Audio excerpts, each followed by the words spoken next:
ইমারতে ইসলামী আফগানিস্তানে প্রথমবারের মতো নববিক চিকিৎসা বিষয়ে আলাদা অনুষদ প্রতিষ্ঠার অনুমোদন দেওয়া হয়েছে। আফগানিস্তানের শিক্ষা মন্ত্রণালয় জানিয়েছে, ইমারতে ইসলামী আফগানিস্তানের আমিরুল মুমিনিন বা সর্বোচ্চ নেতা মাওলানা হিবাতুল্লাহ আখুন্দজাদার অনুমোদনের পর এই সিদ্ধান্ত চূড়ান্ত হয়েছে। মন্ত্রণালয় জানিয়েছে, দেশে এই ধরনের অনুষদ এই প্রথম চালুর উদ্যোগ নেওয়া হলো।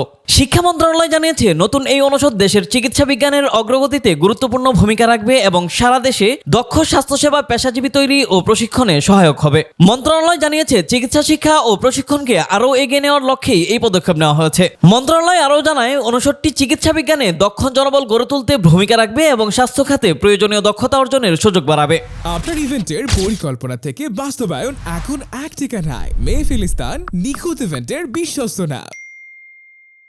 মন্ত্রণালয় জানিয়েছে, এই উদ্যোগের মাধ্যমে প্রশিক্ষিত মানব সম্পদ উন্নয়নে নতুন একটি পরিসর তৈরি হবে। তবে শিক্ষা মন্ত্রণালয় জানায়নি অনুষদটি কোথায়, কোন প্রতিষ্ঠানের অধীনে কিংবা কবে থেকে কার্যক্রম শুরু হবে। একইভাবে পাঠ্যক্রম, শিক্ষক নিয়োগ, শিক্ষার্থী গ্রহণ, বিভাগ কাঠামো বা সময়সূচি নিয়েও নির্দিষ্ট তথ্য প্রকাশ করা হয়নি। মন্ত্রণালয় মূলত অনুমোদনের বিষয়টি নিশ্চিত করেছে এবং লক্ষ্য ও প্রত্যাশিত ভূমিকার কথা জানিয়েছে।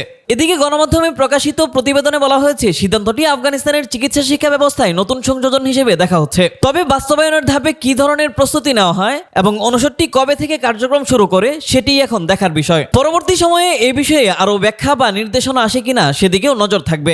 সংক্ষেপে বললে, শিক্ষা মন্ত্রণালয় জানিয়েছে, আফগানিস্তানে প্রথমবারের মতো নববী চিকিৎসা অনুষদ প্রতিষ্ঠার অনুমোদন দেওয়া হয়েছে। লক্ষ্য চিকিৎসা বিজ্ঞানের অগ্রগতি এবং দক্ষ স্বাস্থ্যসেবা পেশাজীবী তৈরি।